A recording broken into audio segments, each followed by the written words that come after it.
Amém. A graça e a paz a todos. Amém. Peço que os irmãos abram a leitura no livro de Apocalipse, capítulo 10.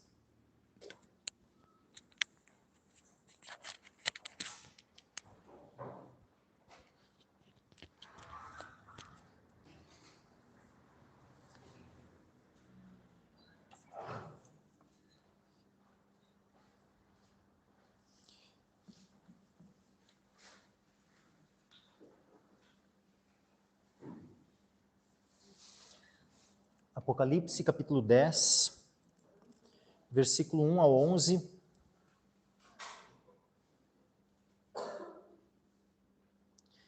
Diz assim a palavra do Senhor. E vi outro anjo forte que descia do céu vestido de uma nuvem. E por cima da sua cabeça estava o arco celeste, e o seu rosto era como o sol, e os seus pés como colunas de fogo. E tinha na sua mão um livrinho aberto, e pôs o seu pé direito sobre o mar, e o esquerdo sobre a terra. E clamou com grande voz, como quando ruge um leão. E quando clamou, os 7 trovões emitiram as suas vozes. E quando os 7 trovões acabaram de emitir as suas vozes, eu ia escrever, mas ouvi uma voz do céu que me dizia: sela o que os 7 trovões emitiram, e não o escrevas. E o anjo que vi estar sobre o mar e sobre a terra, levantou a sua mão ao céu, e jurou por aquele que vive para todo sempre, o qual criou o céu e o que nele há, e a terra e o que nela há, e o mar e o que nele há, que não haveria mais demora. Mas nos dias da voz do 7º anjo, quando estiver por tocar a trombeta, se cumprirá o segredo de Deus, como anunciou aos profetas seus servos. E a voz que eu do céu tinha ouvido, tornou a falar comigo e disse: vai e toma o livrinho aberto da mão do anjo que está em pé sobre o mar e sobre a terra. E fui ao anjo dizendo-lhe: dá-me o livrinho. E ele disse-me: toma-o e come-o, e ele fará amargo o teu ventre, mas na tua boca será doce como mel. E tomei o livrinho da mão do anjo e comi-o, e na minha boca era doce como mel, e havendo-o comido, o meu ventre ficou amargo. E ele disse-me: importa que profetizes outra vez a muitos povos e nações, e línguas e reis. Amém. Até aqui. Podem se sentar, meus irmãos.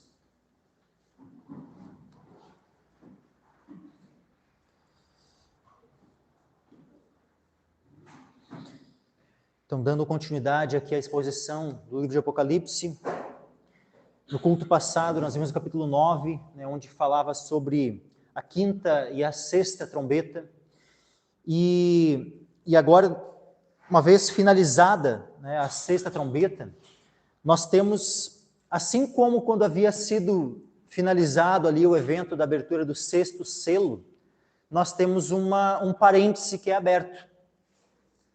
Se vocês vão lembrarem, lá no capítulo 6 de Apocalipse, nós temos a abertura dos 6 primeiros selos, e quando nós vamos ali para o capítulo 7, ele é um parêntese entre o 6º e o 7º selo. Aí quando inicia o capítulo 8, simplesmente fecha o parêntese e volta a descrição da abertura do 7º selo. Então há um parêntese entre o 6º selo e o 7º selo. Aqui, de maneira semelhante, se abre um parêntese novamente entre a 6ª trombeta e a 7ª trombeta. Então, o capítulo 10 e parte do capítulo 11 são esse parêntese. Então, inicia aqui no capítulo 10 esse parêntese entre a 6ª trombeta e a 7ª trombeta, e vai finalizar lá no capítulo 11, versículo 13. Ali finaliza esse parêntese. Tanto que no capítulo 11, versículo 14, diz assim: é passado o 2º ai, eis que o 3º ai cedo virá. Isso aqui viria logo após o quê? Logo após o versículo 21 do capítulo 9, quando finaliza ali o evento da 6ª trombeta, que era a 6ª trombeta, o 2º ai. Nós já vimos ali, o anjo, lá no capítulo 8, versículo 13, Diz assim, olhei e ouvi um anjo voar pelo meio do céu, dizendo com grande voz, ai, ai, ai, dos que habitam sobre a terra, por causa das outras vozes das trombetas dos 3 anjos que estão por tocar. Então, cada uma das 3 últimas trombetas são um ai. A 5ª trombeta é um ai, a 6ª trombeta é o 2º ai, e a 7ª trombeta é o 3º ai. E aonde, então, nós temos no final do capítulo 9 aqui, o evento da 5ª e da 6ª trombeta, nós temos a continuação, né, o parêntese se fecha, então, lá, novamente, capítulo 11, versículo 14, onde diz, é passado o 2º ai, eis que o 3º ai cedo virá, e aí, então, já vem o 3º ai, que é o toque da 7ª trombeta, no versículo 15 do capítulo 11. Mas, então, o que a gente vai ver hoje, né, é esse capítulo 10, que é o início desse parêntese. E aí diz assim, então, João aqui ele tem uma... É como se aquela visão, então, que ele estava tendo do toque das trombetas pausasse e agora abre um parênteses e se inicia uma nova visão. Depois vai voltar para a visão das trombetas, mas, por hora, ele passa a ter uma nova visão. Então, diz assim, versículo 1 do capítulo 10. E vi outro anjo forte que descia do céu. Então, e vi outro anjo forte. Se fala outro anjo forte, quer dizer que já havia um anjo forte mencionado anteriormente. E esse anjo forte que foi mencionado anteriormente é no capítulo 5, versículo 2. Quando diz assim, ó, e vi um anjo forte bradando com grande voz. Quem é digno de abrir o livro e de desatar os seus selos? Então havia aqui um anjo forte mencionado anteriormente que ele fala sobre um livro que estava selado com 7 selos, que ninguém era digno de abrir aquele livro, nem de o ler, nem de olhar para ele. Mas foi encontrado um digno, que é o Cordeiro de Deus, que é Jesus Cristo. Ele foi achado digno de abrir o livro, e ele abriu esses 7 selos, né, com os quais aquele livro estava selado. Por isso que a gente vai lendo aqui no capítulo 6, depois capítulo 8, né, a abertura dos 7 selos daquele livro selado. E aqui, então, novamente, nós temos a visão de um anjo forte, só que um outro. E vi outro anjo forte que descia do céu, vestido de uma nuvem, e por cima da sua cabeça estava o arco celeste, e o seu rosto era como o sol, e os seus pés como colunas de fogo. A visão desse anjo aqui é uma visão tremenda, né? Olha que coisa gloriosa isso, né? Vestido de uma nuvem. Uma coisa até difícil de imaginar, né? Um anjo, né, de Deus vestido de uma nuvem. Não sei se esse anjo aqui era, né, do tamanho de um homem vestido de uma nuvem, ou se daqui a pouco era um anjo gigantesco, né, vestido de uma nuvem. Não saberia precisar, né, os irmãos aqui, o tamanho desse anjo, mas, né, a questão é que ele estava vestido de uma nuvem. E diz que ele estava com um arco celeste, né, ou seja, um arco-íris, né, sobre a sua cabeça. E depois diz assim, o seu rosto era como o sol, e os seus pés como colunas de fogo. A descrição que é feita dele, assim, lembra muito a própria descrição do Senhor. Porque a gente vê ali, por exemplo, em Apocalipse, capítulo 4, né, quando aparece o próprio Deus assentado no trono, no capítulo 4, versículo 3, diz assim, o que estava assentado, né, no trono, e o que estava assentado era, na aparência, semelhante à pedra jaspe e sardônica, e o arco celeste estava ao redor do trono, e parecia semelhante à esmeralda. Pouco antes, quando João tem a primeira visão a respeito do próprio Cristo, né, que aparece para ele, a visão também é semelhante. A gente vê, por exemplo, no capítulo 1, versículo 15 e 16. Então, Apocalipse, capítulo 1, versículo 15 e 16, diz assim, ó, e os seus pés, e aqui ele está descrevendo o próprio Cristo, tá? Os seus pés semelhantes a latão reluzente, como se tivessem sido refinados numa fornalha, e a sua voz como a voz de muitas águas. E ele tinha na sua destra 7 estrelas, e da sua boca saía uma espada aguda de 2 fios, e o seu rosto era como o sol, quando na sua força resplandece. Então a semelhança com o Senhor é grande. Mas, apesar de alguns entenderem que aqui estaria fazendo uma descrição e que esse anjo forte, esse outro anjo forte que ele descreve aqui, seria o próprio Cristo, eu entendo que por mais que a glória deles seja uma glória semelhante à de Cristo, semelhante à do próprio Deus, mas eu não entendo que aqui seja o próprio Cristo. Por mais que alguns interpretam que é o próprio Cristo aqui, eu entendo que não é. Entendo que não é Cristo aqui. Porque afinal, quando nós vemos aquele primeiro anjo forte, que a gente já viu ali no capítulo 5, versículo 2, e viu um anjo forte bradando com grande voz: quem é digno de abrir o livro, de desatar os seus selos? Aí surge aquele que é digno. Mesmo aquele anjo forte que faz essa pergunta, esse questionamento, ele não era digno de abrir o livro. Mas vem aquele que era digno. E aqui apenas esse que é descrito aqui, esse anjo, por mais gloriosa descrição, né, de como ele é descrito como um outro anjo forte. Então, para mim não faz muito sentido ser o próprio Cristo sendo descrito como um outro anjo forte.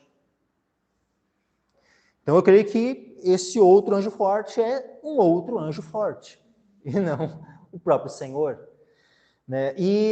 Mas isso aqui, irmãos, é interessante, sabe, a gente perceber isso, porque a gente vai ver vários anjos que eles têm descrições que se assemelham ao Senhor.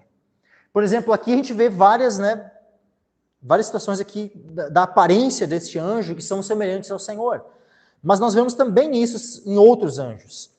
Nós vemos, por exemplo, assim, às vezes as vestes de alguns anjos que são semelhantes às vestes do Senhor, descritas, né? Por exemplo, lá em Apocalipse 15, versículo 6, diz assim: e os 7 anjos que tinham as 7 pragas saíram do templo, vestidos de linho puro e resplandecente, e cingidos com cintos de ouro pelos peitos. A descrição das vestes desses anjos, que estavam, no caso, que tem as 7 taças, né, da ira de Deus, a descrição das vestes deles é a mesma descrição das vestes de Cristo lá no princípio, no capítulo 1. Quando nós vemos, por exemplo, um pouco mais adiante, olha só no capítulo 18 de Apocalipse, versículo 1.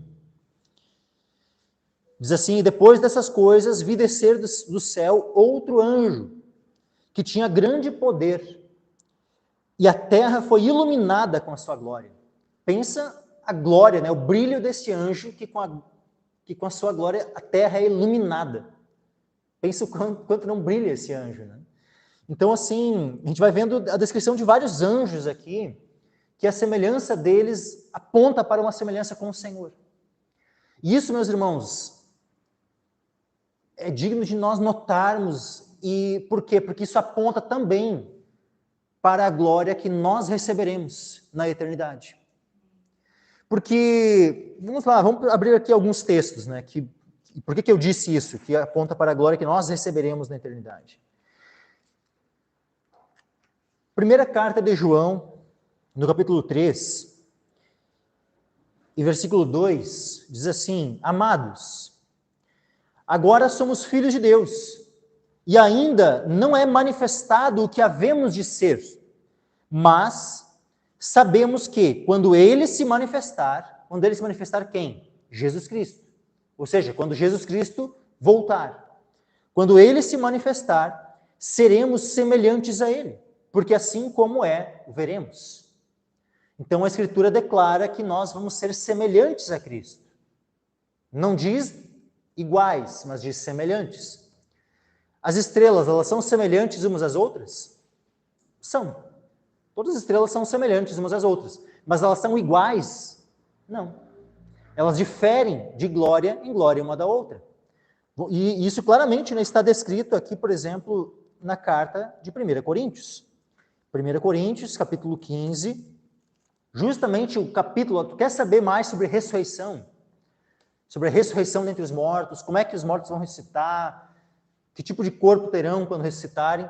Leia 1 Coríntios capítulo 15. A gente não vai ler aqui hoje de noite, mas, né, em casa, leia em casa com calma, né, com cuidado, com atenção, neste capítulo de 1 Coríntios capítulo 15. Mas vamos aqui ler o capítulo 15 de 1 Coríntios, versículo 40. Diz assim, ó, e há corpos celestes e corpos terrestres, mas uma é a glória dos celestes e outra a dos terrestres. Uma é a glória do sol e outra a glória da lua e outra a glória das estrelas, porque uma estrela difere em glória de outra estrela. Assim também a ressurreição dentre os mortos. Semeia-se o corpo em corrupção, ressuscitará em incorrupção. Semeia-se em ignomínia, ressuscitará em glória. Semeia-se em fraqueza, ressuscitará com vigor.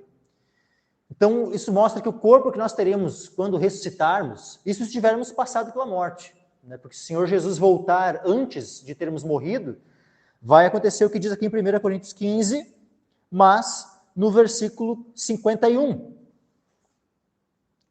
Aliás, 50 já, desde o 50, vamos ver aqui, ó. E agora digo isto, irmãos, que a carne e o sangue não podem herdar o reino de Deus, nem a corrupção herdar a incorrupção. Eis aqui vos digo um mistério. Na verdade, nem todos dormiremos, mas todos seremos transformados. Ou seja, nem todos morrerão até a vinda do Senhor. Pode ser que, se o Senhor Jesus voltar neste tempo, muitos de nós estejam vivos na vinda do Senhor. Como diz aqui, nem todos morreremos, mas transformados, isso sim, todos serão transformados. E aí diz assim, 52, num momento, num abrir e fechar de olhos, ante a última trombeta, porque a trombeta soará e os mortos ressuscitarão incorruptíveis, e nós seremos transformados. E aí então, os mortos vão ressuscitar incorruptíveis, ou seja, com um corpo já glorificado. E os que estiverem vivos serão transformados. E o corpo transformado, o corpo que receberemos, né, após essa transformação, é um corpo incorruptível, um corpo glorioso. Só que essa glória que cada um de nós vai ter após a vinda de Jesus, tanto daqueles que ressuscitarão com o corpo glorificado, como aqueles que receberão, que terão seus corpos transformados, a glória ela não vai ser igual. A glória vai ser diferente. Por mais que seremos todos semelhantes, e semelhantes ao Senhor, mas a glória que cada um vai ter vai diferir. Assim como as estrelas diferem de glória em glória, umas das outras, mas são semelhantes. Nós seremos semelhantes ao Senhor, como está escrito lá em 1 João, capítulo 3, texto que nós lemos antes. Todos seremos semelhantes ao Senhor. Mas também nós iremos ter diferença de glória em glória. Por quê? Porque essa diferença faz parte do galardão que cada um vai receber. E nem todos irão receber o mesmo galardão. Cada um receberá um galardão diferente, conforme as suas obras. Então, aqueles que têm, que se empenham em prol do reino de Deus, que se desgastam, que vão até, chegou ao ponto de entregar a própria vida pelo Senhor. E já aquele que já viveu, um pouco mais contido, por mais que não chegou a se envergonhar do Senhor, mas não teve o mesmo empenho. Será que ambos vão ter o mesmo galardão? Não, óbvio que não. Então, cada um vai diferir de glória em glória um do outro. Por mais que todos que são salvos serão glorificados, serão semelhantes ao Senhor. Mas não são todos que terão a mesma glória, a mesma semelhança, o mesmo tipo, de aparência. Assim. Então, nós vemos aqui anjos, com aparências diferentes. Aparências diferentes, mas todos têm alguma semelhança com o Senhor. Quando a gente olha para a aparência desses anjos, quando a gente olha a gente pode ter uma noção de que tipo de galardão nós podemos receber, que tipo de aparência nós podemos ter, quem sabe, durante toda a eternidade. Mas vamos continuar aqui. Esse anjo que ele estava vestido, tinha um arco celeste sobre a sua cabeça, estava vestido de uma nuvem, seus pés eram como colunas de fogo. Isso aponta também, meus irmãos, lá para o povo que foi tirado do deserto. E lembra o que acontecia? Tinha sempre uma nuvem por cima do povo, e de noite havia uma coluna de fogo, que sempre estava guiando o povo. Então isso também já aponta para o Senhor conduzindo o seu povo. O Senhor envia aqui esse anjo, um mensageiro, com essa semelhança para com o Senhor, aonde vai falar, né, uma das mensagens principais do anjo aqui, o que ele vai falar ele vai apontar para a sétima trombeta, para o toque da sétima trombeta. O que vem anteriormente à sétima trombeta? É o período chamado a Grande Tribulação. A Grande Tribulação é o que antecede ao toque da sétima trombeta. O que vai estar acontecendo com o povo de Deus durante a Grande Tribulação? Estarão sendo perseguidos e uma parte do povo vai ser levada, vai ser conduzida para o deserto, como nós vemos no capítulo 12 de Apocalipse. E então isso também aponta para esse cuidado de Deus. Para aqueles que serão conduzidos ao deserto, Deus vai estar cuidando destes. Assim como cuidou do povo no deserto e os conduzia, os guiava, né? Com a nuvem de dia, com a coluna de fogo de noite. Deus, ao enviar esse anjo com esta aparência, né, faz nos lembrar e faz nos associar com todo esse cuidado de Deus por nós. E assim como teve, né, lá com o povo que ele tirou do Egito, assim ele terá com a sua igreja durante todo o período da grande tribulação. Nós não seremos desamparados pelo Senhor. Aí diz assim o versículo 2: e tinha na sua mão um livrinho aberto. Tinha na sua mão um livrinho aberto. Ele não estava selado. Por quê? Porque esse tempo aqui é o tempo do fim. Esse livrinho aqui, ele aponta para um livrinho que pode ser que anteriormente estivesse selado. Mas não mais. Aqui agora é um livrinho que está aberto. Tinha na sua mão um livrinho aberto. E pôs o seu pé direito sobre o mar e o esquerdo sobre a terra. E clamou com grande voz, como quando ruge um leão. E quando clamou, os 7 trovões emitiram as suas vozes. Que imagem, né? Que imagem poderosa, né? Esse anjo, né, vai, né? Eu não vou nem tentar imitar, né? A voz desse anjo, né? Mas ele clama ali, né, com uma voz poderosa, né? Diz ali, compara, né, como quando um leão ruge. Né? E o rugido do leão é ainda assim, ó, graças a Deus nunca precisei ouvir, né? O rugido de um leão presente, assim, né? Estando, né? Mas lá nas savanas, lá diz que há quilômetros, né? Dá para ouvir o rugido de um leão. Né? Imagina alguém lá no meio do mato, numa floresta lá na África, lá, e daqui a pouco, né, só ouve um rugido de um leão, assim. Já treme na base, né? Mas clamou com grande voz, como quando ruge um leão. E quando clamou, o anjo clama, e na sequência, após ele clamar, no céu, 7 trovões emitiram as suas vozes. E aí, olha só o que diz no versículo 4. E quando os 7 trovões acabaram de emitir as suas vozes, eu ia escrever. Porque tudo que João estava vendo, né, o que ele estava ouvindo, vendo, tudo ele estava escrevendo. E aqui, novamente, ele ouviu as vozes dos trovões, ele ia escrever já o que os trovões haviam dito. Mas ele ouve uma voz. Mas ouviu uma voz do céu que me dizia: sela o que os 7 trovões emitiram e não o escrevas. Então ele foi vedado. Tu vê, a primeira vez que é dito isso, porque até então tudo que João está vendo e ouvindo, ele está escrevendo. Mas nesse momento, aquilo que ele ouviu é dito para ele selar, para ele não escrever. Ou seja, o que os trovões falaram não está revelado, não foi revelado. E não compete a nós querer descobrir, né, o que é que os trovões falaram. Assim como às vezes surge, né, sabe que às vezes surge algum falso profeta assim que tem a revelação do que os trovões falaram. Algum tempo atrás eu ouvi, né? Acho que era o pastor Moabel, né, que ele falava assim que tinha um pastor aqui do Brasil, né, que até durante um tempo assim até foi bênção assim, mas depois começou a desandar, começou a se enveredar para né, que chegou ao ponto de escrever um livro, onde no livro ele dizia que tinha recebido a revelação do que os 7 trovões haviam falado. Então, assim, sabe, por favor, né? Fazer o quê, né? E a gente tem que estar o quê? Precavido contra esse tipo de coisa. Se a palavra diz que foi selado, foi selado. Não cabe a nós, né, querer ficar investigando aquilo que Deus ocultou. Como diz lá em, acho que é Deuteronômio 29, se não me engano. Deixa eu ver aqui.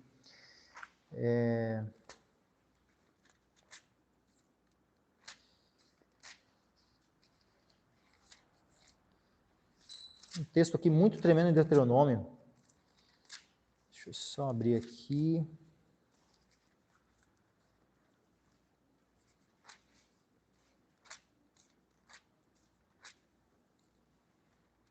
Aqui, 29 e 29. As coisas encobertas pertencem ao Senhor nosso Deus, porém as reveladas nos pertencem a nós e aos nossos filhos para sempre, para que cumpramos todas as palavras desta lei. Então aqui é um princípio, meus irmãos, que ele vale para toda a Escritura. Aquilo que Deus revelou, ele nos deu a nós, pertence a nós. É para o nosso uso, é para que nós possamos, sabe, ler, meditar, aprender, gravar, esconder em nosso coração, para não pecarmos contra o Senhor, para estarmos, sabe, cientes, né, para entendermos as coisas, né, que estão por vir, tudo, e estarmos preparados e cumprirmos a palavra do Senhor. Mas agora, as coisas encobertas, aquilo que Deus encobriu, aquilo que Deus não revelou, pertence a Ele, não pertence a nós. Não cabe a nós querer ficar, né, tentando adivinhar, tentando, né, descobrir, não. Vamos dar sequência aqui. Então, sela que os 7 trovões emitiram e não o escrevas. Versículo 5.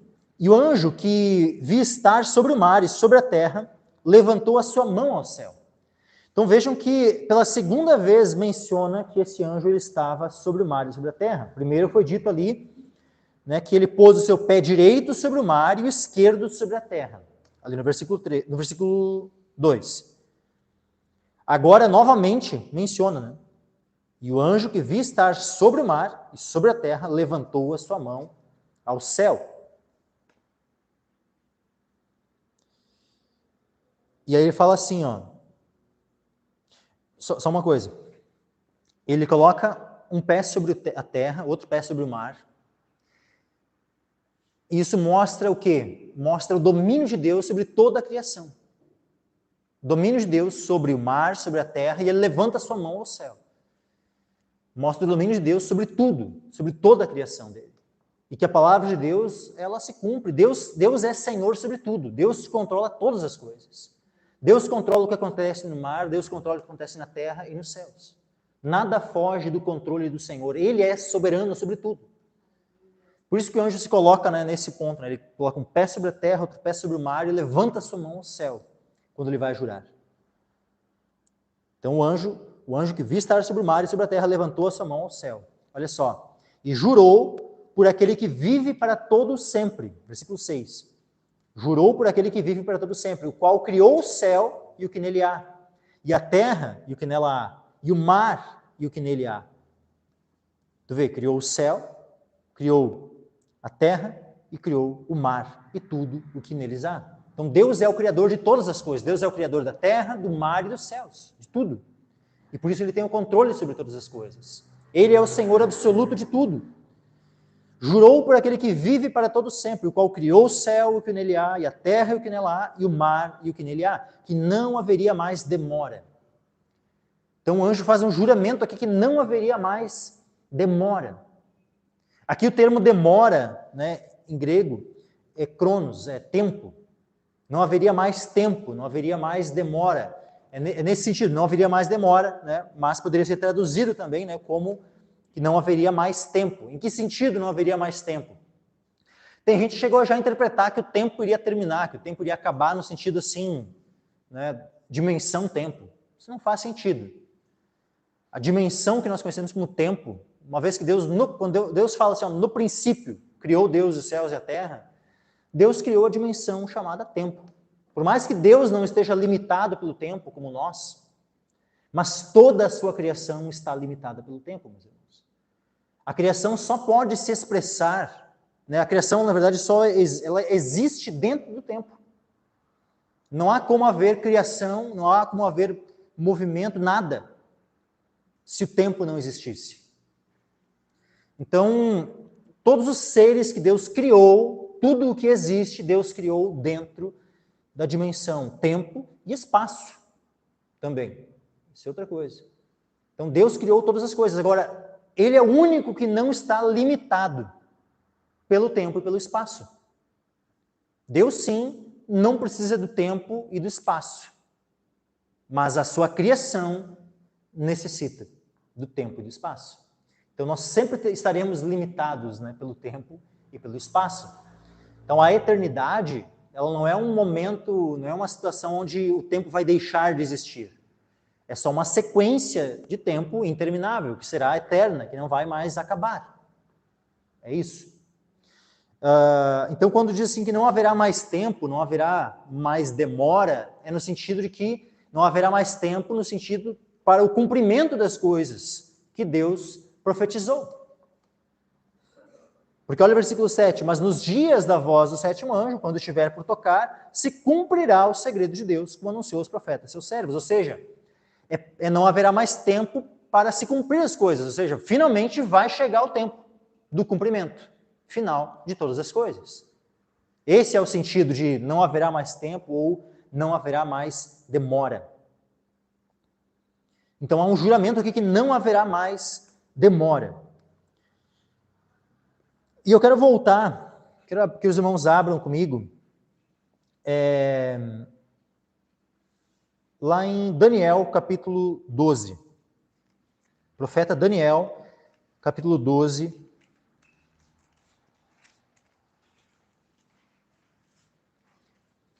Versículo 1 em diante. Do versículo 1...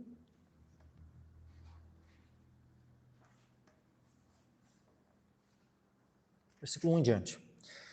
Daniel 12, versículo 1 diz assim: naquele tempo se levantará Miguel, o grande príncipe, que se levanta a favor dos filhos do teu povo, e haverá um tempo de angústia.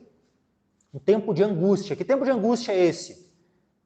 É a grande tribulação. Um tempo de angústia como, olha só, qual nunca houve desde que houve nação até aquele tempo. Mas, naquele tempo, livrar-se-á o teu povo, todo aquele que for achado escrito no livro. E muitos dos que dormem no pó da terra ressuscitarão, uns para a vida eterna e outros para a vergonha e desprezo eterno.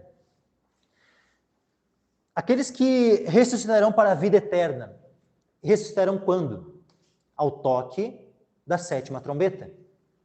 Assim como a gente leu ali em 1 Coríntios antes, né, e já daqui a pouco já leremos novamente. 1 Coríntios capítulo 15. Diz assim que é o toque da última trombeta. Qual é a última trombeta? É a sétima trombeta. Então, ao toque da sétima trombeta, os mortos ressuscitarão. Especialmente quem? Os justos. Né? Porque os injustos vão ressuscitar só 1000 anos depois. Versículo 13. Os que forem sábios, pois, resplandecerão como o fulgor do firmamento. E os que a muitos ensinam a justiça, como as estrelas, sempre e eternamente. Então percebam que aqui a ressurreição dos justos é uma ressurreição para a vida eterna, é uma ressurreição para a glória. E olha só como a glória destes, né, que ressuscitarão para a vida eterna é descrita. Eles são comparados com as estrelas, assim como, né, estávamos lendo antes ali em 1 Coríntios 15, né, também essa comparação com a glória das estrelas. Agora o versículo 4. E tu, Daniel, encerra estas palavras e sela este livro até o fim do tempo. Olha só, Daniel está recebendo as revelações, mas é dito para ele selar o livro. E tu, Daniel, encerra estas palavras e sela este livro até ao fim do tempo. Só que é interessante, o anjo tinha o livrinho aberto na sua mão, não selado. E ele diz que não haverá mais demora, não haverá mais tempo, ou seja, o fim do tempo terminou. Ou já está perto de terminar. Por isso que há uma conexão entre esses dois textos aqui. Diz assim, ó, sela este livro até o fim do tempo. Ou seja, o livro ele permaneceria selado por muito tempo, mas no fim do tempo não permaneceria mais selado. Havia um propósito do livro permanecer selado somente até chegar o fim do tempo. Quando o fim do tempo estivesse próximo, não permaneceria mais selado. Sela este livro até o fim do tempo. Muitos correrão de uma parte para outra e o conhecimento se multiplicará. Então eu, Daniel, olhei, e eis que estavam em pé outros dois, um deste lado à beira do rio e outro do outro lado à beira do rio. E ele disse ao homem vestido de linho que estava sobre as águas do rio: quando será o fim destas maravilhas? E eu vi o homem vestido de linho que estava sobre as águas do rio, o qual levantou ao céu a sua mão direita e a sua mão esquerda e jurou por aquele que vive eternamente, que isso seria para um tempo, tempos e metade do tempo.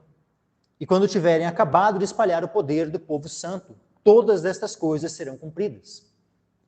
Ele fala aqui que o cumprimento das coisas se daria após um tempo e tempos e metade de um tempo. O que é isso? Quando fala assim, um tempo é um ano. Quando fala de tempos, fala de 2 anos. Então, nós temos já a soma aqui, um tempo e tempos, já 3 anos. E metade do tempo. Então, 3 anos e meio. Quando tiverem acabado de espalhar o poder do povo santo. Então, durante 3 anos e meio, o poder do povo santo será espalhado. Ou seja, é justamente o período em que o anticristo vai governar, um período de 3 anos e meio, e onde ele vai fazer guerra aos santos e vai vencê-los. Ou seja, o povo de Deus vai ser espalhado e não vão ter poder para resistir ao anticristo, mas serão espalhados. Por isso que é o período chamado a grande tribulação. Ou como aqui em Daniel capítulo 1, a gente leu ali, aliás, capítulo 12, versículo 1, haverá um tempo de angústia, qual nunca houve, desde que houve nação até aquele tempo. Então, aqui é dito, tempos, isso seria para um tempo, tempos e metade de um tempo, quando tiverem acabado de espalhar o poder do povo santo, todas essas coisas serão cumpridas. Então, quando terminar esse tempo, esse período de 3 anos e meio, de grande tribulação, então todas as coisas terão seu cumprimento. Tudo será então cumprido. Versículo 8, Daniel 12, 8. Eu, pois, ouvi, mas não entendi. Daniel estava ali escrevendo tudo aquilo que Deus estava mandando ele escrever, mas ele mesmo não estava compreendendo. Porque o próprio Deus já tinha dito para ele que estava selado. Encerra essas palavras, sela este livro. Então, eu, pois, ouvi, mas não entendi. Por isso eu disse, Senhor meu, qual será o fim destas coisas? E ele disse, vai, Daniel, porque estas palavras estão fechadas e seladas até ao tempo do fim. Mas agora significa que no tempo do fim vai permanecer selado? Não. No tempo do fim será aberto, porque João recebe um livrinho aberto. E o anjo diz ali que não haveria mais demora. Ou seja, o tempo do fim chegou, então não há mais demora, as coisas vão se cumprir, então não está mais selado. Quando é que não estará mais selado? Somente no tempo do fim. Então há muitas coisas, meus irmãos, que o povo de Deus só vai compreender quando estiver vivendo a situação. Se nós nos encontrarmos, de fato, no período da grande tribulação, ali, durante o período da grande tribulação, é que muitas das coisas serão, então, finalmente reveladas e abertas. Até lá, algumas coisas não serão abertas, algumas coisas permanecerão seladas. Pelo menos para o entendimento do povo de Deus.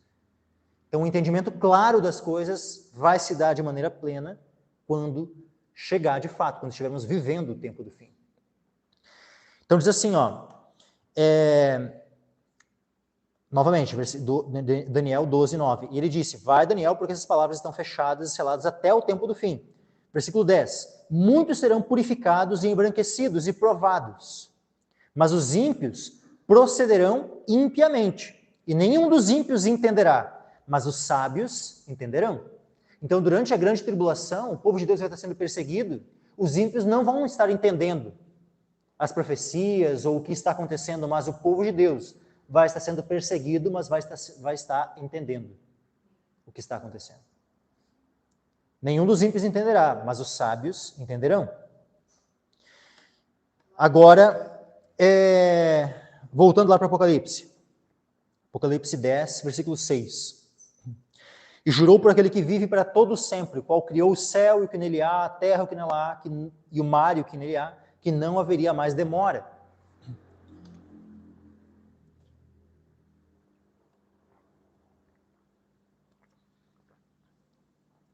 Mas, nos dias da voz do 7º anjo, quando estiver por tocar a trombeta, se cumprirá o segredo de Deus, como anunciou aos profetas, seus servos.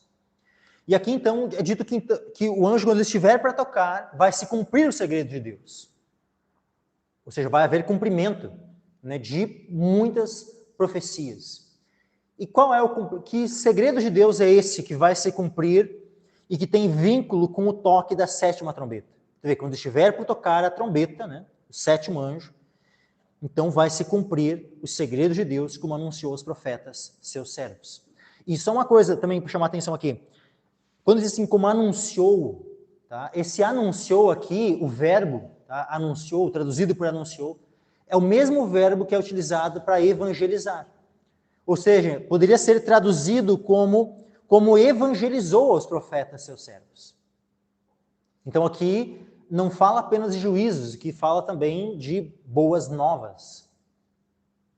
De boas novas, não é só... A sétima trombeta não tem um vínculo simplesmente de coisas terríveis acontecendo sobre o mundo. Porque também é um ai. Né? A gente viu ali, são 3 ais, né? Cada uma das 3 últimas trombetas é um ai. E a sétima trombeta não deixa de ser um ai. Mas é um ai para quem? Para os ímpios. Mas para o povo de Deus, a sétima trombeta não é um ai. É uma trombeta alegre. É uma trombeta de regozijo. Por quê? Porque é a última trombeta. E ao toque da última trombeta vai se cumprir o quê? O mistério de Deus. Vamos ler aqui a descrição do toque da sétima trombeta, que é no capítulo 11 de Apocalipse, versículo 15 ao 19. E o sétimo anjo tocou a sua trombeta, e houve no céu grandes vozes que diziam: os reinos do mundo vieram a ser de nosso Senhor e do seu Cristo, e ele reinará para todo sempre. Então aqui nós já temos um mistério, né, um segredo. Quando eu falei, cumprirá o segredo de Deus. Esse segredo é a palavra, também pode ser traduzida como mistério de Deus. Um deles já é esse, né, é o do reino de Cristo sendo estabelecido. Aquele mesmo reino que nós oramos, né, na oração tão conhecida, né, Pai Nosso, venha o teu reino, seja feita, né, a tua vontade seja feita assim na terra como no céu. Quando nós oramos, né, venha o teu reino, é sobre isso que nós estamos orando. É sobre o que vai se cumprir ao toque da sétima trombeta. Especialmente isso. Pessoal, os reinos do mundo vieram a ser de nosso Senhor e do seu Cristo, e ele reinará para todo o sempre. 16. E os 24 anciãos que estão assentados em seus tronos, diante de Deus, prostraram-se sobre os seus rostos e adoraram a Deus, dizendo: graças te damos, Senhor Deus Todo-Poderoso, que és e que eras, e que hás de vir, que tomaste o teu grande poder e reinaste. Iraram-se as nações, e veio a tua ira, e os tempos dos mortos, para serem julgados, e o tempo de dares o galardão aos profetas, teus servos, e aos santos, e aos que temem o teu nome, a pequenos, a grandes, e o tempo de destruíres os que destroem a terra. E abriu-se no céu o templo de Deus, e a arca da sua aliança, e foi vista no seu templo, e houve relâmpagos e vozes e trovões e terremotos e grande seraiva. Então, tudo isso aqui está vinculado, né, ao toque da sétima trombeta. O que mais está vinculado ao toque da sétima trombeta? O arrebatamento da igreja do Senhor. O arrebatamento da igreja se dá ao toque da sétima trombeta. Tem aquela imagem da cronologia de Apocalipse.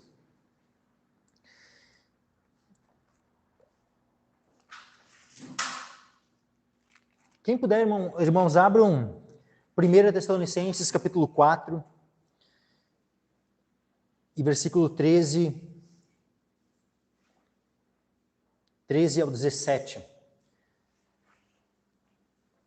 Só para a gente entender aqui sobre a questão, né, do arrebatamento. Então, 1 Tessalonicenses, capítulo 4, versículo 13 ao 17, diz assim: não quero, porém, irmãos, que sejais ignorantes acerca dos que já dormem, para que não vos entristeçais como os demais que não têm esperança. Porque se cremos que Jesus morreu e ressuscitou, assim também aos que em Jesus dormem, Deus os tornará a trazer com ele. Dizemos-vos, pois, isto pela palavra do Senhor, que nós, os que ficarmos vivos para a vinda do Senhor, não precederemos os que dormem. Porque o mesmo Senhor descerá do céu com alarido, e com voz de arcanjo, e com a trombeta de Deus, e os que morreram em Cristo ressuscitarão primeiro. Então, qual é essa? Que trombeta de Deus é essa? Que está mencionada aqui no versículo 16. É essa trombeta que o anjo vai tocar, a 7ª trombeta. E quando essa trombeta for tocada, os que morreram em Cristo ressuscitarão primeiro. Versículo 17. Depois nós, os que ficarmos vivos, seremos arrebatados juntamente com eles nas nuvens, a encontrar o Senhor nos ares. E assim estaremos sempre com o Senhor. Então o anjo toca a 7ª trombeta e então a igreja do Senhor é arrebatada. No caso, os mortos ressuscitam e todos os mortos já com seus corpos glorificados, que ressuscitaram, que agora não estão mais mortos, não estarão mais mortos, mas ressuscitados, vivos. E aqueles que estavam vivos na vinda do Senhor, que serão transformados, seremos transformados e todos juntos, né, com seus corpos, com nossos corpos glorificados, seremos arrebatados para o encontro com o Senhor nos ares. E agora vamos lá, outro texto, 1 Coríntios, capítulo 15. 1 Coríntios, capítulo 15, e versículo 51. 1 Coríntios 15, versículo 51. Ó. Eis aqui vos digo um mistério. Na verdade, nem todos dormiremos. Perceba aqui, eis aqui vos digo um mistério. O que é dito lá em Apocalipse 10, 7? Mas nos dias da voz do 7º anjo, quando estiver por tocar a trombeta, se cumprirá o segredo de Deus, ou se cumprirá o mistério de Deus. A palavra grega lá, que foi traduzida como segredo, é a mesma palavra que aqui é traduzida como mistério. Ou seja, tanto aqui poderia ser traduzido, eis aqui vos digo um segredo, poderia ser traduzido assim, como lá, em vez de se cumprirá o segredo de Deus, poderia ser traduzido como se cumprirá o mistério de Deus, porque a palavra grega é exatamente a mesma nos dois textos. Tá? Qual é esse mistério que é dito aqui? 1 Coríntios 15, 51. Na verdade, nem todos dormiremos, mas todos seremos transformados. No momento, no abrir e fechar de olhos, ante a última trombeta. Ou seja, ao toque da última, que é a 7ª trombeta. Aí vai se cumprir o mistério de Deus. O mistério que aqui é descrito como o quê? Que nem todos dormiremos.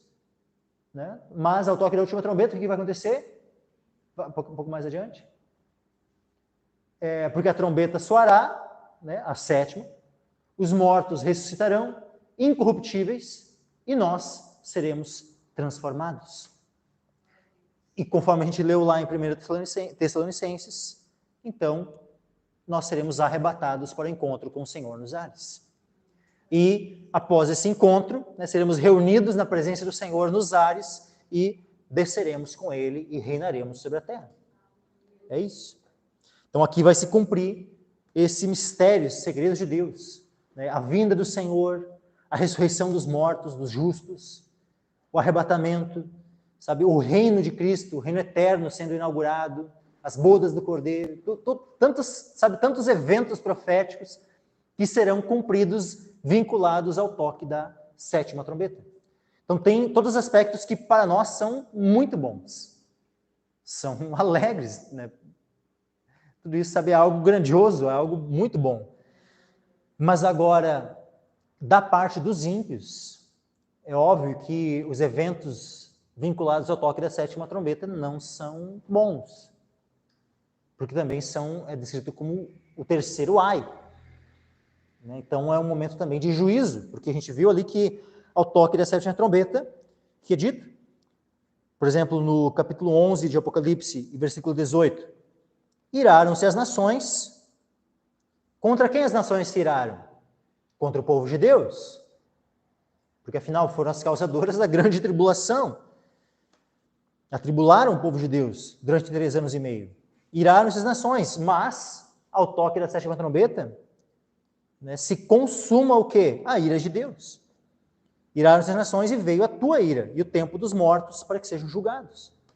Então, ao toque da 7ª trombeta também vem um juízo terrível da parte do Senhor. Como descreve lá no versículo 19. Abriu-se no céu o templo de Deus, a arca da sua aliança foi vista no seu templo e houve relâmpagos e vozes e trovões e terremotos e grande Saraiva. São eventos que estão ali vinculados à vinda do Senhor, que recairão sobre os ímpios. Voltando ali a Apocalipse, capítulo 10, versículo 7. Então, mas nos dias da voz do sétimo anjo, quando estiver por tocar a trombeta, se cumprirá o segredo de Deus, como anunciou aos profetas, seus servos. Então, aqui já está explicado aqui o que é esse segredo de Deus, né, que foi anunciado aos profetas, seus servos. Por que aos profetas? Né? Porque a gente vê essas descrições a respeito do milênio, a respeito do reino de Cristo, da vinda do Senhor, sabe, do próprio arrebatamento. A gente vê tudo isso, sabe, sendo descrito em várias profecias. O apóstolo Paulo, os profetas lá, Isaías, Jeremias, Ezequiel, Daniel, tantos profetas, sabe, vão descrevendo vários eventos assim, que no final das contas vai convergir tudo na vinda do Senhor, no arrebatamento da igreja, na ressurreição dos mortos. Por isso, o segredo de Deus, como anunciou aos profetas, seus servos. Agora, versículo 8. E a voz que eu do céu tinha ouvido, né, aquela mesma voz que havia dito, né, para não escrever o que os trovões haviam dito, 7 trovões haviam dito, essa mesma voz, né, a voz que eu do céu tinha ouvido, né, tornou a falar comigo e disse: vai e toma o livrinho aberto da mão do anjo que está em pé sobre o mar e sobre a terra. E fui ao anjo, dizendo-lhe: dá-me o livrinho. E ele disse-me: toma-o e come-o, e ele fará amargo o teu ventre, mas na tua boca será doce como mel. O anjo então dá o livrinho para ele e dá uma ordem, né, para ele comer. A voz simplesmente disse para ele tomar o livrinho da mão do anjo, mas o anjo deu para ele o livrinho aberto e disse: toma e come. Isso é interessante porque faz nos lembrar lá do profeta Ezequiel. Ezequiel, lá no capítulo 2 e 3 de Ezequiel, vamos abrir ali rapidamente, tem uma descrição e um comissionamento muito semelhante. Quando Ezequiel foi comissionado como profeta, a descrição ela é muito parecida, só que também há uma diferença. Vamos lá. Ezequiel capítulo 2,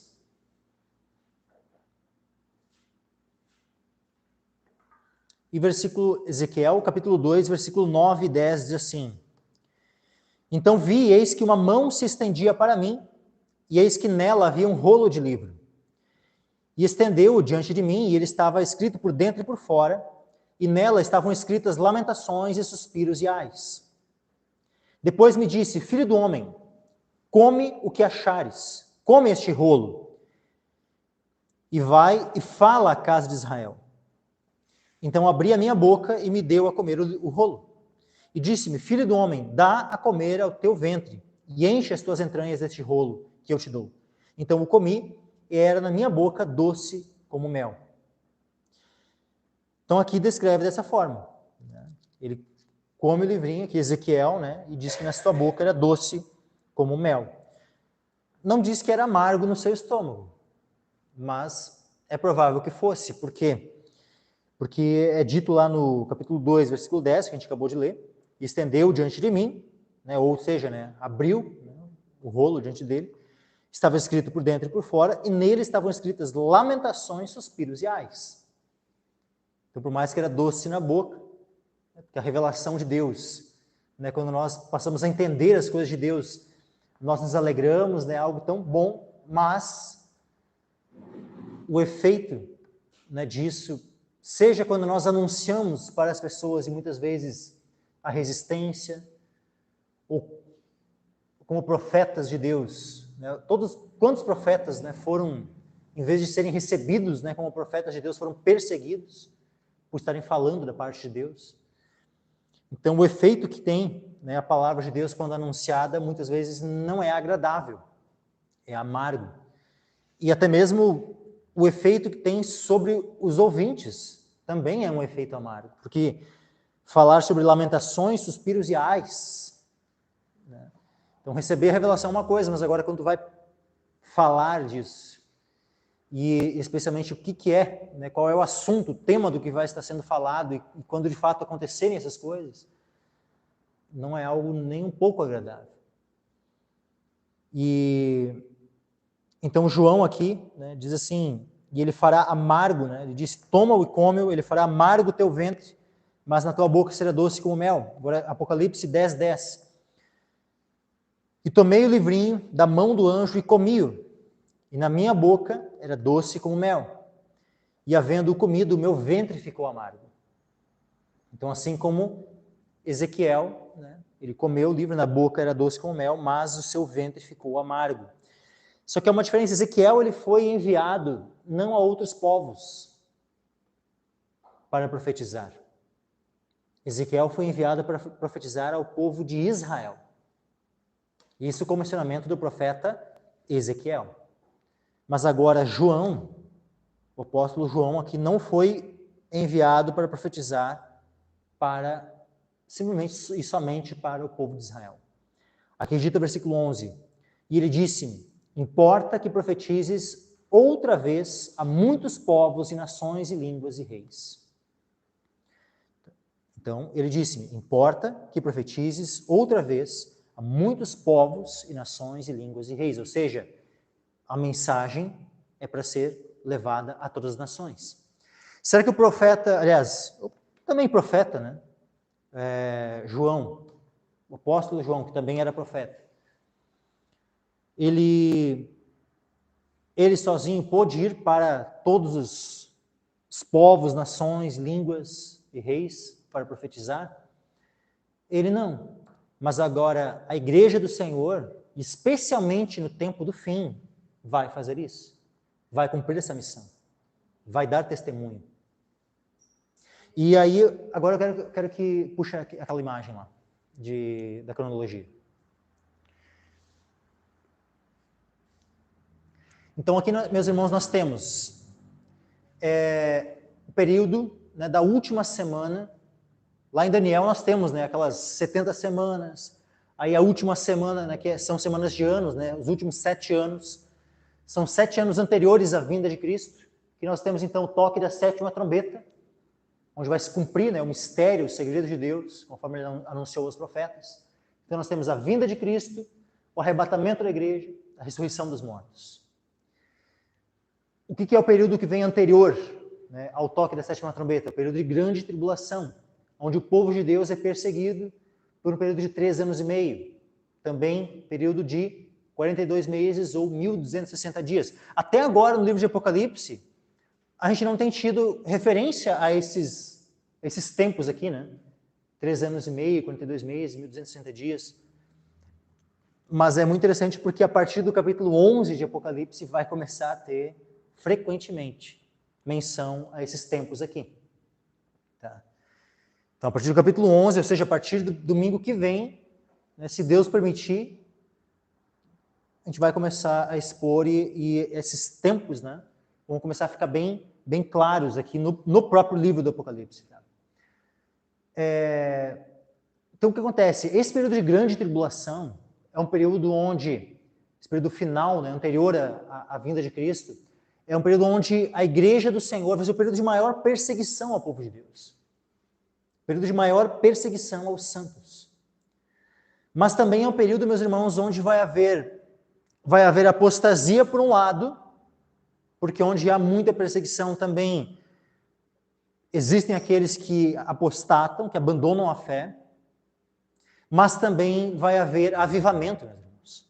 Porque aqueles que permanecem fiéis ao Senhor são avivados pelo Senhor.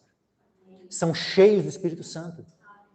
Nós não seremos desamparados pelo Senhor, pelo contrário, seremos cheios da glória, da presença do Senhor, do poder do Senhor. Nós viveremos esse período, se, né, tivermos que passar por esse período, nós viveremos esse período cheios do Espírito Santo, meus irmãos. Não teremos que enfrentar tudo isso com as nossas próprias forças, mas seremos fortalecidos pelo Senhor. E nós seremos aqueles que iremos pregar durante esse período. Iremos testemunhar no poder do Espírito Santo. E onde nós podemos enxergar isso? No próprio Evangelho, meus irmãos. Na própria profecia de Cristo, na pregação de Cristo, nós vemos isso. Eu quero abrir aqui 3 textos e a gente vai finalizar.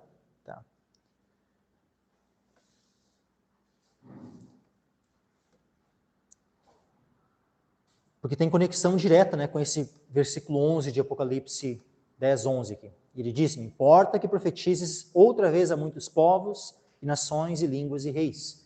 O que viria na sequência, após essa profecia a muitos povos, nações, línguas e reis? Após isso, óbvio, né, iria se cumprir aquilo que o anjo havia jurado. O tempo iria terminar, o anjo iria tocar a 7ª trombeta, né, e tudo mais. Agora, vamos lá. Mateus, Evangelho de Mateus, capítulo 10.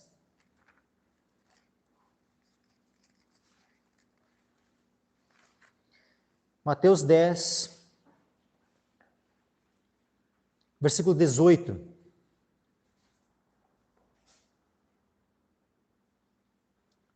Olha só, Mateus 10, 18. E sereis até conduzidos à presença dos governadores e dos reis, por causa de mim, para lhes servir de testemunho a eles e aos gentios. Mas quando vos entregarem, não vos dê cuidado como ou o que haveis de falar, porque naquela mesma hora vos será ministrado o que haveis de dizer. Porque não sois vós quem falará, mas o Espírito de vosso Pai é quem fala em vós. E o irmão entregará à morte o irmão, e o pai o filho, e os filhos se levantarão contra os pais e os matarão. E odiados de todos sereis por causa do meu nome. Mas aquele que perseverar até o fim, esse será salvo. Tá.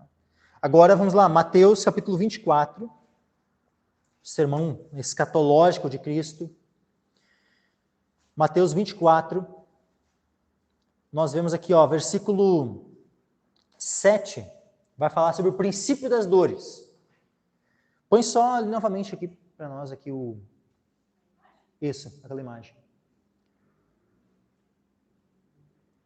Então, ó, os primeiros 3 anos e meio é o princípio das dores. E os 3 anos e meio finais, a grande tribulação. Então, o que Jesus vai falar aqui agora engloba tanto o princípio das dores, como o período da grande tribulação. Pode finalizar aqui. Então, Mateus 24, então, ó, versículo 7. Porque se levantará nação contra nação, e reino contra reino, e haverá fomes, e pestes, e terremotos em vários lugares. Mas todas estas coisas são o princípio de dores. Tá? Os primeiros 3 anos e meio. Agora, do versículo 9 em diante, vai falar sobre o período da grande tribulação.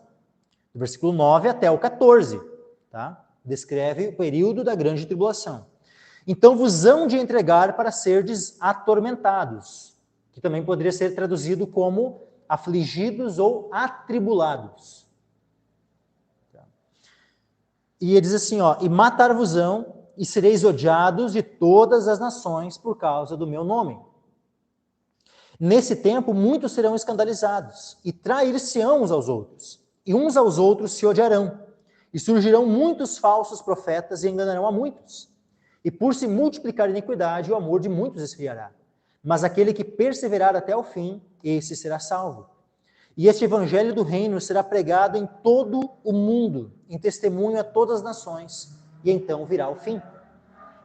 Então percebam que o povo de Deus, meus irmãos, passa pelo período da grande tribulação, mas passa pregando o evangelho. É no próprio poder?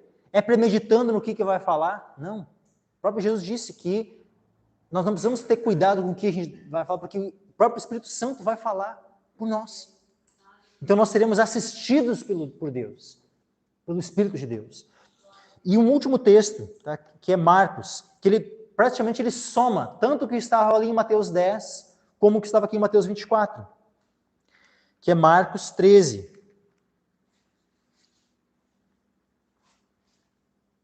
Pessoal, Marcos capítulo 13,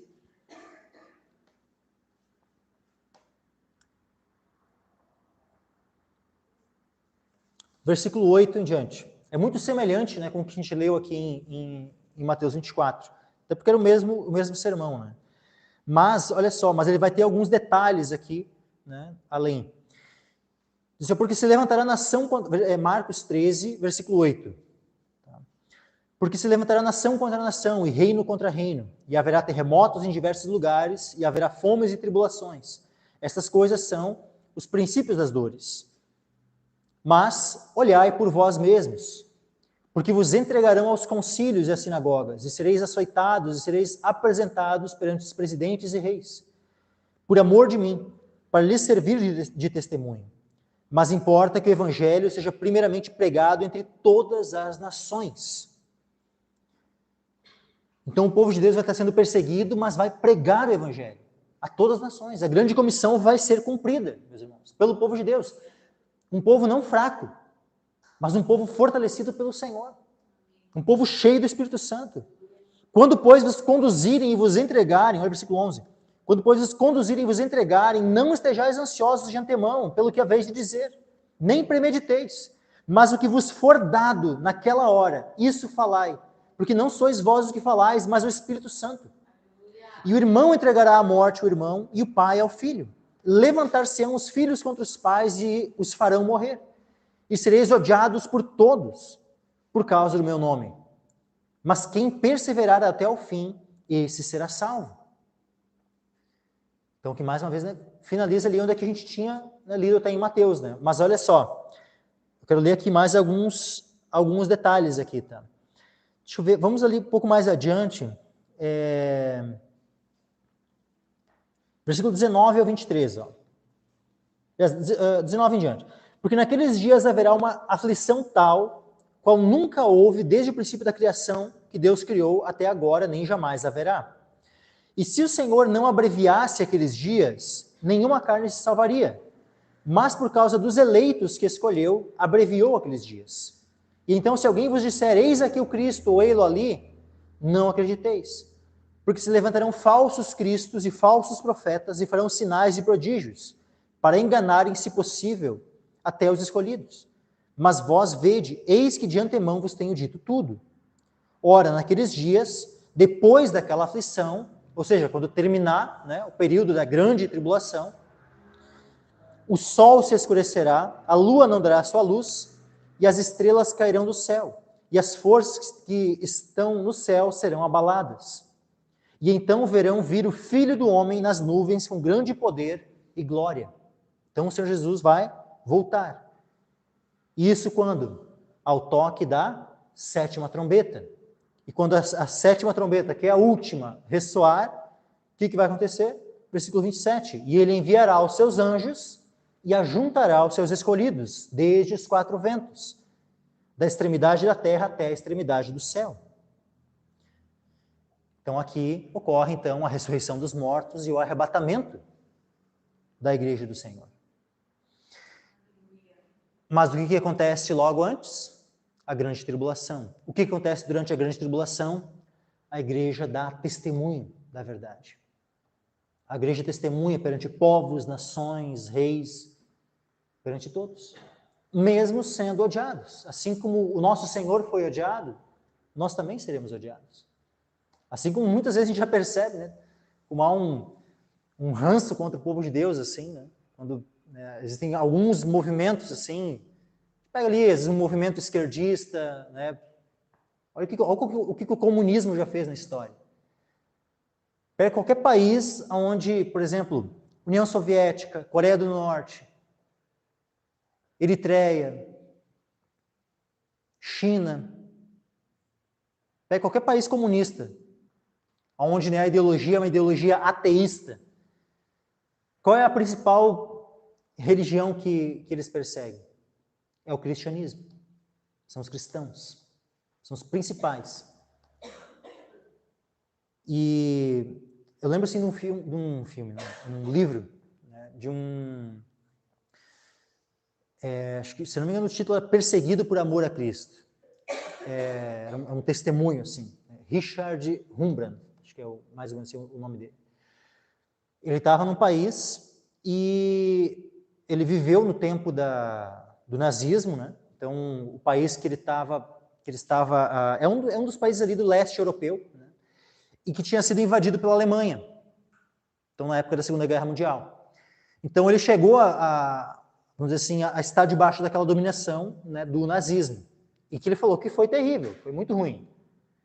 Mas depois, quando a Rússia, né, vem, daí a Alemanha invade a Rússia, só que depois os russos começam a expulsar os alemães, e vem vindo, né, e vão reconquistando e vão conquistando as terras ali. Então passa, né, quando termina a Segunda Guerra Mundial, o país que antes tinha sido invadido pelos nazistas passa agora a estar, né, dominado pela União Soviética e então pelo comunismo. E ele falou que a dominação dos comunistas foi muito pior que a dos nazistas. Ele e a igreja, né, dele sofreram muito mais na mão dos comunistas do que na própria mão dos nazistas. Para ver como, sabe, é uma ideologia terrível. Né? Então nós temos assim, comunismo é uma ideologia que, sabe, é contrária, né, ao povo de Deus. O islamismo também é muito forte e é contra, né, o nome de Cristo, é contra o povo de Deus. Fora outras. Né? Então vai haver um tempo onde o povo de Deus vai ser odiado de todas as nações. De todas as nações. Mas nós não precisamos temer isso. Porque o Senhor ele não vai nos deixar desamparados nesse período. O Senhor vai nos suprir. O Senhor vai nos dar força para enfrentarmos o que tivermos que enfrentar.